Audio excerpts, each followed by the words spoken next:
So why the name Families Working Together? Because I believe that's what we have to do. The name came to me in the middle of the night, and it was like, because families need to work together. That's how we accomplish things, is by pooling all of our resources, and we all have them, whether we know it or not. Yeah. Put it together, and there's strength in unity, and there's strength in numbers. And so that's it just came. And multi-generational families are very common Oh, yes. in Native communities. Oh, And yes. so you Yes. have such a wide breadth of knowledge and strength to draw from. And keeping that family unit together is really important It's too. very important, yeah.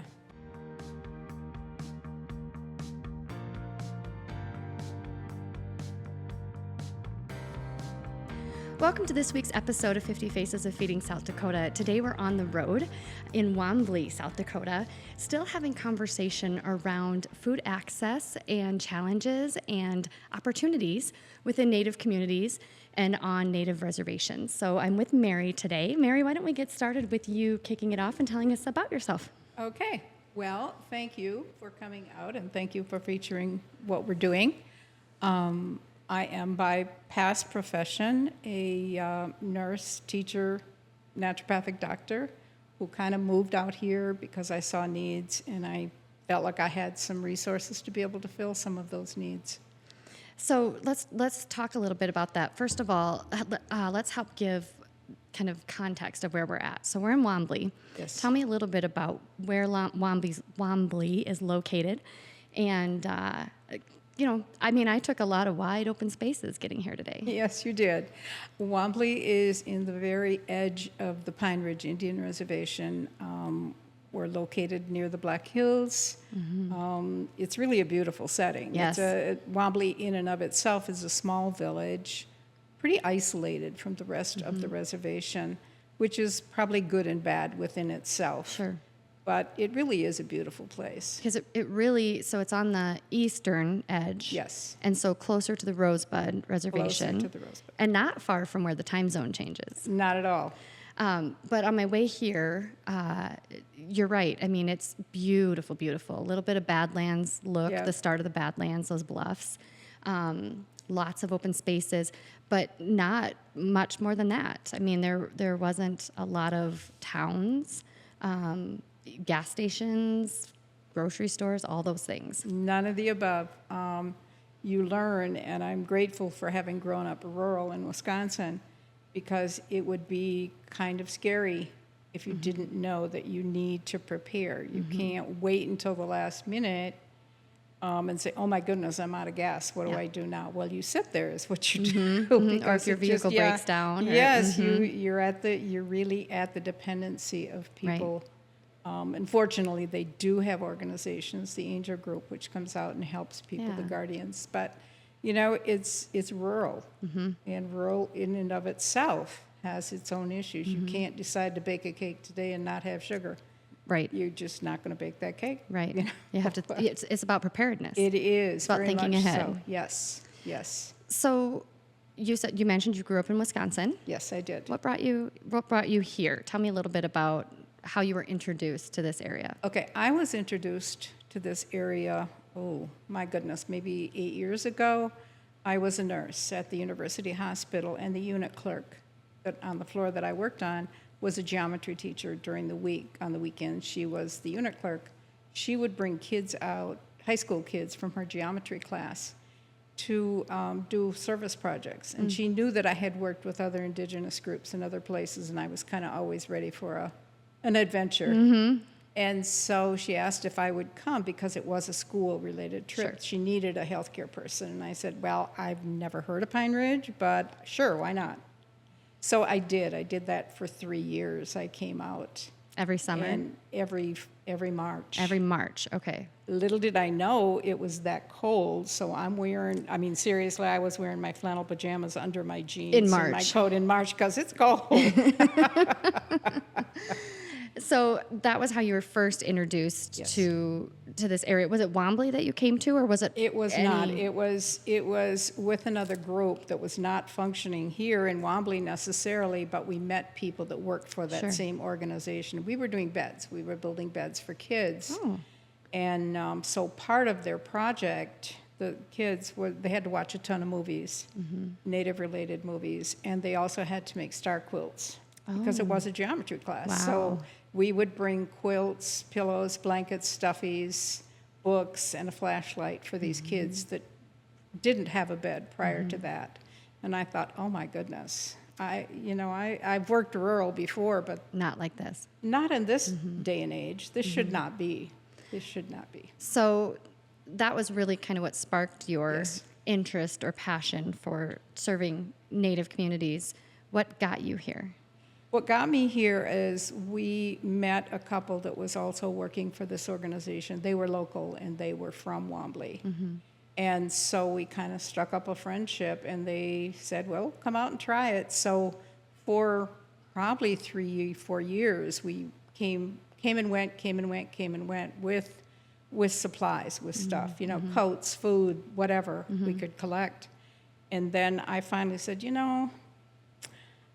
we built a house for a guy, kind of a tiny house. He was living in the back of a pickup camper for 20 years, Wow. minus the pickup. It was a camper Just the on the camper. ground. Yeah, it was pretty bad. And so we built a house for him. And then I thought, I talked to my husband. I said, we're coming out. We're doing all this stuff. It feels like a black hole. If we're going to see change, I'm that believer that you got to be the change you want to see. Yeah. And he was a contractor at the time, and he was just about ready to retire. I had already retired. And he said, okay, I'll sell my company and we'll go out there. And so we did. We came out. And The first time I met your husband, he said, we were going to travel the world. yeah, he thought we were. And when I said to Mary, okay, we're ready to travel the world, she said, you go ahead. I'm gonna go back to Pine Ridge. And I thought that was such a lovely story. Well, sort of in fairness to him, I actually had traveled. I was a traveling nurse for about 8 years. So you weren't necessarily. I was kind of done traveling, and I had had an opportunity to go abroad multiple times. Yeah. So I just thought, an RV and a resort is not going to work for me. I'm going to finish 8 books, and then I'm going to be done with that foolishness. So I needed, and I still feel this way, that I did not have all these resources just to let them decay in my head because I'm not doing what I need to be doing. Yeah. So you make this decision. He's like, let's go. I'll sell my company. You get all the things, you pack it up, and you head to South Dakota. Yep. Why Wanblee? Wanblee, because of the couple that we knew was from here. And so what was Wanblee like when you got here? Apathetic. Okay. I just didn't see change. I didn't, I'm that person that believes if you invest in something, something will happen. And we were community organizers from way back. We're civil rights workers. So we knew about how to try to create change and how to do all of that. That's a movement within. It was a movement within. And we just started doing things, the stuff that we knew to do, building relationships, because it's all about building and establishing relationships. You'll Trust is a accomplish really- nothing if you don't. And we were outsiders. Yeah. And as I told my husband, we'll always be the outsiders. That's okay, but we'll be trusted outsiders because we're willing to do what we say we do. Yeah. Because there's too many people that come out and say, oh, promise the world, but Then they don't come back. they don't come back. And the kids know that. They'll tell you in a minute, no, you're not coming back. Oh, wow. So, oh yeah, because Wow. they've had it happen to them Yeah. so many times. So I can understand the apathy because we feed into it. It's different now. It's different now. I'm family. I'm part of the village. Yeah. My husband died this spring, and it was like a family member had died. Everybody said, so are you packing up and leaving? And I said, go where? Yeah. No, my house is This is here. home. I'm home. And they said, well, good. We're going to put you in our circle and take care of you for a while. And it was pretty impressive to That me. is really nice. I really felt wanted and loved and cared for, and I still do. Well, I think this is my 3rd or 4th time here to Wanblee, and you can see it, that you are part of the community, that what you've built is a gathering place. Yes. And it's a central place. And so let's talk about that a little bit, because you built a building. Yes. And it's called Families Working Together. Yes. So talk a little bit about how you decided to build what you built and what you want to do with that space. Okay. Sure. It's kind of twofold. It is a gathering place. It's a place where we do classes, where we have, probably if you need it, we probably have it somewhere upstairs. I've been upstairs. You're right. You're probably right. And it changes all the time. I mean, there's a sewing center, a quilting center, there's a food pantry, there's clothes, blankets, whatever, and probably some miscellaneous that I don't even know. But it's also, we have a huge dining room table. So anybody that's hungry can just walk in at mealtime and eat. And this summer we've had tourists stop by and have some food with us, or it's a cup of coffee, or it's in the winter it's a warming station and maybe watch a movie, or So the first time I came out, I came with Patrick, our Byerly, our community partnership coordinator for our tribal communities. And he said to me, do not eat before you go because they will feed you. And Mary, I don't think you weren't there the first time I came out. Right. But Georgia was there and Bob was there. And I sat down at that table, which is, in my opinion, the best table because it is not a showroom floor table. No. It is a old long table with mismatched chairs. Yep. But I don't even think I was in the building 5 minutes, and I was being offered a seat, and a bowl of the best soup I've ever had was put in front of me. And it really, while we were sitting there, a gentleman walked in from outside, and he came in to eat, and he sat down, and he visited with us, and we got to know him. But you have this little kitchen built right there by that table. And, so your building is this big Morton type shed. Yes. Big open space, right? And then there's a kitchen. And the kitchen, every time I come, the kitchen is lit. Yep. And it's just like this beacon of light when you walk in. And then that table is in front of it. And I've tried to take photos for our newsletter, and it never turns out. And I think it's because you have to be here to understand the magic of it. I really do. I think you do too. There really is a feeling in the building, and we're very protective about that feeling in our building. It's on our door in Lakota. It says, "Come in with a good heart." We mean that. Yeah. It needs to be the safe spot. It needs to be the place where you can come in and just go, and people do that, and you can physically see them do that. And for me, that's the best feeling. That's what we wanted. That's exactly what we wanted to create, was that place that is a safe spot. Yeah. So. And I mean, the meal, you serve a meal every day, right? Yes, yeah. And anybody can come. There's no fee.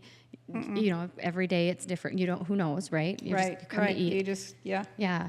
But there's like almost like a little living room, like some comfortable couches and chairs right by the heater, and then a lot of books. Yes. And this is the only quote library in town, right? It is now. We are in the process with the collaboration of a group called One Library at a Time. Okay.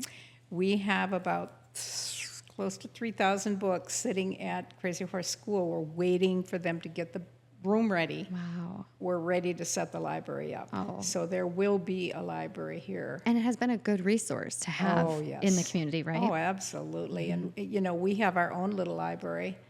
And we have a little reading library outside the building, which we just built from pallets. Because I'm a big recycle, reuse person. You use what you got. Work smarter, not harder, yeah. Yes. Yeah. And so I tell the kids, don't bring the books back. This is not a lending library. This is a you can take it library. And we've collaborated with Crazy Horse during the school year. We do food packs for every weekend for the children. We try to be healthy. I believe that we need to be serving our kids healthy food. We've been blessed with the gift of a freeze dryer. Yeah. So we freeze dry fruits and vegetables and makes them last so much longer. Oh, yes. And they can go in the food packs. Kids are used to eating chips. Well, how about an apple chip or a pear chip, and they will eat them. I've never heard a kid yet say, oh, no, don't put that in there, because it's like eating candy, because it's Well, good. And from your nursing standpoint, I mean, diabetes is very prevalent within Native communities because of the types of food. Yes. And so it is really, really important, not just for food access, but for nourishing the body and changing that health condition and helping them to, hopefully not be pre-diabetic or diabetic or hypertension. There's a lot of that as well. Well, there is, and all of that leads then into I personally have never lived in a village this small that has as many people on dialysis. And you have to drive a long ways for I was going to say, there's not a hospital. No, I didn't see one. No, there is no or even a dialysis clinic here, and it's hemodialysis, which means they have to go to the clinic. If they did peritoneal, they could do it home, but it is not that. It's using the blood, it's transferring the blood in and out. But the other part of that too, and it definitely is the food. It's just that whole lack of knowledge. There's a big lack of knowledge. And the other part of that is also there's constant stress. There's just everything seems to be an emergency. So my favorite saying is, your lack of planning doesn't constitute an emergency for me because, and that's another thing I'm trying to encourage people, think ahead. Yeah. Think about what's going to happen tomorrow. How are you going to plan this out? Because stress in and of itself will raise the cortisol level. So if you're already predisposed to diabetes and the food is feeding into that and the stress is feeding into that, it's like a one-way street. That seems like a lot to combat. Yes, it is. So how do you do that? One person at a time, one class at a time. And the other part of that's why relationships are so important. I basically had to prove that I know You know what you're talking about. Right, I know what I'm talking about. And now I have people, I've lived here long enough and done enough stuff that people are saying, oh yeah, Mira knows what she's talking about. And they will come down. You're like the medicine woman. Yeah, kind of. Yeah. I just kind of figure I'm the crazy old lady who knows some herbal remedies down the street. But you don't have to take a drive. I don't. Just stop on up at Families Working Together. That's right. And I have given lots of herbal remedies out.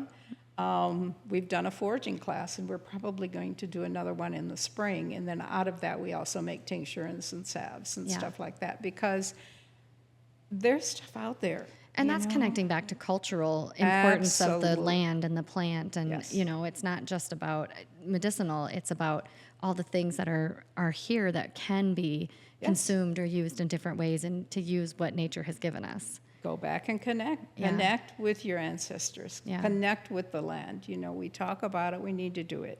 What do your classes look like? Do you get really good interest in that? Is it across generations? It is across generations. In fact, we're getting more young people, which is exciting to me because they've forgotten. But we get elders too. So we get it pretty much across generational boards. For a while, I had a cooking class with the kids. I had like 12 kids who would come in every Sunday, and we would cook something, and then we would sit down and eat it as a family meal. Wow. It was called Creative Kids in Grandma's Kitchen, I think is what they call it. I love it. I love it. I haven't done it for a while. I'm kind of thinking about doing it again when the fall hits. It was fun. It was just fun, and a lot of it was we would use stuff out of the garden, but I could get the kids to eat raw zucchini. They loved it. Spinach. They loved it, because they grew it. Yes. And that's the other part, too, is now we have gardens growing because we do gardening classes. Around town. Yes. And people are starting to bring me stuff from their garden, which is... To make the meal that you make every day. Yeah.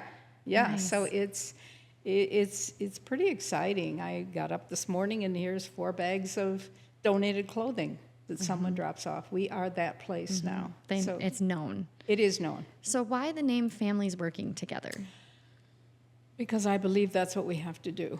The name came to me in the middle of the night, and it was like, because families need to work together. That's how we accomplish things, is by pooling all of our resources, and we all have them, whether we know it or not. Yeah.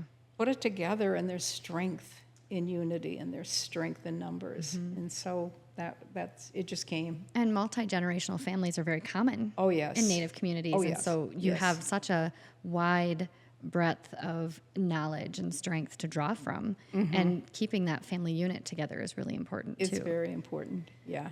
Yep. So we talked about the meal and the kitchen table, the library, and the weekend food during the school year. You also, though, do like community food boxes, right? Oh, yes, You want to talk a little bit about that? Yes, sure. We do food boxes. We were doing it a couple times a month. Now we realize that what we can do is, again, we're trying to teach people, plan ahead, decide, don't eat it all today just because you got it today. You kind of got to plan when it you're out hungry, a little bit. When that's you're hard. hungry, it's very hard, and that's what happens. Is also, and for me, a fair amount of it is making better purchase choices. Decide to make a list for the week. What do I want to fix my family? And how can I purchase food that I'm not all going to eat up today? Right. So I'm not going to eat that whole box of cereal today. I'm going to plan some other things that maybe I can stretch that out some. Because I think that's really important. Otherwise, it's feast and famine all the time, and you never break away from that. So again, it's planning. It's learning how to plan, and that's hard when you have a nickel that you're trying to make into a quarter. Yeah. But with some planning, with some effort, with some combined, we give out basically staples, that kind of stuff. And we do that once a month, usually around the 18th, because that's when people are pretty much hungry. Yeah. And we will. Because if they're on any food benefits, Yes, or receiving any of the tribal food commodities, Yes. they're usually gone by They're gone about by the middle then. of the month. Yep. Yeah. But the other thing, what we're beginning to find now is people say, well, I don't use this in my commodities. Can I bring it down to the food pantry? Okay. And they do. And so Okay. we say, sure, Yeah. bring it down. We've said that often with our mobile food distribution Yes. because those boxes are pre-packed and yours are too, and so it's not really choice. It's Right, It's right. This is what we're able to We give. got, yeah. And some people will say, I don't eat fish, or I don't know what to do with split peas, Yeah. right? And so we say, give it to somebody who will eat Yes. it, or Yep. pass it along, take it to a local food pantry because we know that somebody will use that. We'll use that. And occasionally, and this is partly why it's good to have meals too, because we can feature some of that stuff. Yes. I remember getting Brussels sprouts, and people go, oh, can't eat those. I said, well, if I would have boiled those like my mama did, I didn't eat them either. Right. But let me show you how to oven roast those Yes. with some yummy spices on them, and throw some other stuff in there. Yep. You will eat them. And sure enough, we made them. And Same with people me. taste them. Yep. I always thought I didn't like Brussels sprouts, Oh. and then a friend introduced me to them and roasted them, and I thought, this is actually, I Yep. can eat this. And now Yes. if I don't necessarily make them at home, but if I go to a restaurant and that's a side offer, I will order them. Yep, I will make them because my 8-year-old loves them. So How eat many some like 8-year-olds candy? eat- Yeah. Oh, yeah. Yeah. Yeah. So, how many people do you think in a month come and get a food box? It varies from month to month, but we could have probably as many as 40 families. Wow. Yeah. Wow. And in the community in Wanblee itself, right here in town, Yes. how many families do you think live in town? I'm not sure, but probably I would guess at least maybe 100, Yeah. maybe Yeah. families, and when you're thinking family, you're thinking multi-generational. So you could be talking 10, 15, 10 to 15 people. I saw you coming. I'm so sorry. It's okay. I saw you coming. You're so excited. Yeah, you are. 10, 15 people in that family. Oh, wow. So yeah, it could be that many. Do you see a difference between rural? Do you see more out of town or rural families coming in for that food box? Is it pretty equal? It's pretty equal. Is it? Okay. Yeah, it's pretty equal. And then how many, in the school year, how many food packs do you think? We do 150 a week Wow. because we service the elementary school. Okay. During the pandemic, we served the entire school all year round. Wow. Which was a lot. That's a lot. And then we also collaborated with another organization and serviced the whole reservation Oh, my with goodness. food packs. So that was about 450 every 3 weeks. Oh, So, my goodness. That's a so lot of work. We got busy. Yeah. Yes, you did. Yes, you did. We got busy. And you've said to me before, and I think this is an important thing about the work that you do, is that it's not just handing people a box. No. People come in and they push a broom, or they say, how can I help today? Yes. Because yes. they want to earn that box. Yes. That's Yeah. important. That dignity Really. is important. And I have people even come in and just said, I said, oh, did you come down to help me because you love me? Well, of course I love you, Mira. What can I do? Yeah, And you can go in the garden and pull the go weeds. do that. Yeah, and they will more than willingly do that. Yeah. So it hasn't always been like that, but it certainly is being like that. They just come in to help, just to do stuff. I think Georgia's certainly a big help with that. She's from here and she knows everybody, and yeah, or they'll just come in. We have a community puzzle going all the time. Oh, I love puzzle. I've never seen the puzzle. Oh, yeah. Oh, it's sitting at the table. Gary was sitting there putting it together. We've put now 6 together, I think. Oh, wow. It's a community project. Yeah. People will come in and put some pieces in the puzzle, maybe have some water, a cup of coffee or something, and chat while they're doing it. Yeah. And then we glue them and put them up on the wall. Nice. So we can keep it. And remember that you built it together. And remember that we did it together. It's a community organizing kind of And tool. it's really what families working together is. Like I feel like you've tied that so Yes. nicely together in that you do a multitude of things Yes. within your agency, but they're all an important part of the puzzle to make people whole. Yes. And being whole is really what they desire and what we want for people to be their best, right? Absolutely. We have an artist coming in August every Thursday evening, and she's going to be teaching beadwork, and she's going to be teaching some native arts, and we're excited. Yeah. We're excited about doing that, and what we're finding now too is that other organizations are coming. The health department comes to do physicals at our building. The CAP office from Martin comes to do stuff at our building. Yeah. We want to be that place. Right. We want to be that multi-service place where whatever you need, we've got it. And it goes all the way back to your comment about building relationships and Yes. trust, because then when those outside agencies Yes. come in to a place where you're saying, yes, come in, and people trust you, Yeah. and they're more likely to use those services Yes, and be yes. available for those services because you've created this comfortable space. Yes. And I'm always trying, I always tell people it's come in with a servant heart. Come in with a servant heart, because if you're going to do that, then you can't fail. Right. And people will know that. And I'm careful about not letting some groups come, because they do represent us. Yeah. And I tell them right up front, look, you represent me. Right. When And I bring you in. Yeah, I'm sorry, but I set the bar high. So if you're choosing not to do that, then choose not to go Yeah. somewhere else, please. We've talked about that a little bit sometimes with some of the donations. People will send clothes that are ripped, or the buttons are missing, or appliances that may or may not work, and Right. that's not helpful. Not at all. And they're getting much better at it, though. Good. They're really doing well with it. Because I just tell them, look, Grandma's broken blender doesn't help us. Right. I'm sorry, it may have sentimental values to you.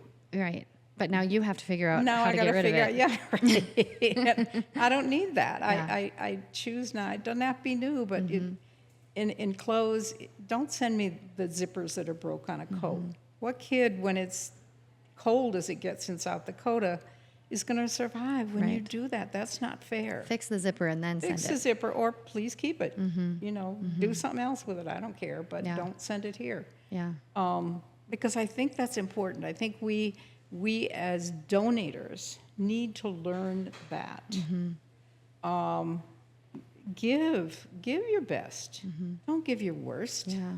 Would you really want to receive that? That's a good way to say it. I remember I taught kindergarten years ago, and we did gifts for kids in Mexico. I had a friend that was taking them, and I said, I don't want your broken crayons. I don't want your used up coloring book. Think about the gift. The only gift you're going to open is the gift you're going to donate. Think about how you would want to open that gift. And if your doll has a leg broken off, Yeah. don't do it. Right. And it was amazing. It really left some impact with the kids who are now in their 40s. Yeah. Are saying, I remember when you did that giving tree. And it was And- like, no, you're planting seeds. You are. And it's exactly what's happening here, too. So what do you think the greatest need remains right now here in Wanblee? Ooh, the greatest need? Wow. I'd say education and food. Because people need access to fresh food. They need access to knowing what to do with that fresh food. Right. You don't have to make something out of those strawberries all the time. Just eat them. Just eat them. Yeah. Wash them and eat them. That's right. And it's amazing because I do have strawberries in my tunnel, and they go, "Wow, this is what strawberries taste like?" I said, "Yes." Now taste them when I freeze dry. It's like strawberry candy. Right. And but it's such an important thing to say, because even if somebody's on SNAP benefits, Yes. the cost of that fruit is a lot, and so it's something that tends to be skipped. Well, sure. But yet it's the healthiest for you. So if It you can is. learn to grow it, Yep. and I think it's best from the garden too. Well, it's the most nutritious because if you think about the food had to come from somewhere else. Generally, if it's fruit especially, is not ripe when you pick it because it would be rotten by the time you get it. Yep. So you don't nutrition starts to fall apart within 24 to 48 hours once you harvesting. pick something. Yes. So if you can go get it out of the garden and bring it into your table, Yep. you can't get any fresher unless you eat it in the garden, and the taste is just so different that, well, you didn't think you liked that? Wow. It's just so different. It's amazing. I had somebody tell me, I've tried to garden. I've tried 3 times, but you're inspiring me, so maybe I'll try again. But Try a container garden. I should. But I had somebody tell me once that the best thing about gardening is harvesting, because it's like pick 2, eat 1, pick 2, eat 1, and then you don't have to make supper because you're full by the time you go in from picking the garden. Sucks for the rest of the family, but yeah, but you're good. You're good. Here, I just picked peas and beans. You go ahead and eat that. Right. So, yeah. So what's the future look like here? Ooh, the future looks like we are focusing on our housing issues. And like I said, I'm a recycle reuse person. Yeah. So we are organizing a group with some external support to try to build tiny homes. Modeling and patterning much after the Habitat type Okay. of thing, except Yeah. that Habitat you might still have a loan. Okay. With us, you won't. You'll have a house. Okay. But you have to build 2 houses. You have to help on 2 houses before we build your house. Oh. Part of that reason is you got to put some sweat into it, and you can build skill sets. So we are doing a prototype. Our goal is to have that done by next year. We're really now in the planning stages. Most people own a piece of land somewhere, so I'm not trying to build a tiny home village. Right. I don't want that conglomerate. Just something they can put on the land. I want them to have something they can put on their land. Now, if they want to live off the grid, that's fine. If they want to get electric and all that other kind of stuff, we're working on doing that. We actually set up a memorial fund for when my husband passed, and we turned that money into Bob Epps' tiny home village, or tiny home project, I guess it was. Yeah. And so, people have been really responsive, and so we're just, that's what it's going to be. His passion, he was Bob the Builder. So, someone said, well, then we need to dedicate this project to him. I think that's a great way to carry his legacy on. So that's what we're going to do. And then when you finish your house, you'll have the tools that you need to maintain it, because you need to learn how, if that screw comes loose in the door, you better fix it, because it'll fall off if you don't. And then the next thing, you have to take care of it. You do, and they will know they have to do that. We're not going out there to fix the house. Once you put it up, you'll already know how to do that, and you will have the tools to do that with. We'll leave you with the tools to do that with too. So that's a great idea. we're pretty excited about it. That is exciting. Yeah. That is and exciting. we're going to utilize a lot of pallets because they're around here. They're here, and I've already talked with the feed company in Kadoka, and he said, "Oh, take all you want." That's great. I said, "We'll pay." He said, "Oh no, I'll donate all those pallets." that's and great. I know that we can do this at other places too. So that's kind of one of the real things that we are doing. The other is, again, for me, is always going to be the food. It just is always going Just to be the food. continuing the education and access. Education, canning, freezing, dehydrating, learning how to preserve. Because that's preparedness. Well, absolutely, because we're in South Dakota. You can't grow food in the winter. Right. I mean, You can grow microgreens, which we do, but And when you live in a place like this where it's wide open spaces, you can easily get snowed in, and you still you need will food be. access. And you So will be snowed in, and it's your nice road to- ain't open. it's not happening. It's nice to go to your cupboard though and be able to pull out the Absolutely. peaches or Yes. whatever it is that you had canned and Yes, because know what to do with it. yes, and that's the other key is knowing what to do Yeah. with it, other than just opening the can. You Right. need to know how to, even the commod foods, Mm-hmm. know how to prepare that in a healthy, tasty way Yes. versus just eating it as you see it. Right. And there just are so many ways that you can make that so much better and stretch it. Don't be afraid to use quinoa and rice and Right. all those kinds of things that you may not have grown up with.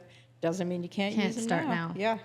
Do you see a desire for cultural foods, for more learning how to prepare cultural foods or having access to cultural foods? Absolutely, yeah. That is becoming a very big need and want. And we're actually trying to encourage the school to do more of that because I know it's USDA. However, there are clauses that say indigenous people can utilize indigenous foods, which means the buffalo and the wild game and Right. some of the other kinds of Right. things. Yeah, it's harder. It's a little more effort on your part as the cook, but it's totally doable. And if it can be introduced in the schools, the sooner you introduce that to Yes. children, the easier it is to integrate that into a lifestyle. Sure, sure, because you gain a taste for it. Yeah. You gain access to it. My little 8-year-old craves vegetables. She craves fresh fruit, because now she knows that it's healthy, and she'll talk about, well, I have to be healthy, Yeah. Yeah, I have to be healthy. I'm just 8. I have Yeah. to Yeah. grow up strong and healthy and all of Yeah. the things. so. Well, thank you very much for having your you're welcome. conversation with us today. And thank you for joining us as we learn more about Native communities and ways in which they're being served, not just through food access, but through all the other important ways that are improving health outcomes, that are helping with housing. And really, this conversation today drives home that community-led solution, that when communities come together and they discuss what the challenges are, and there are motivated people like Mary within that community to continue to bind them together and move the work forward, we really can make change. So stay tuned. We're going to keep having this conversation in some upcoming episodes, and we hope you join us next week. Have a great day.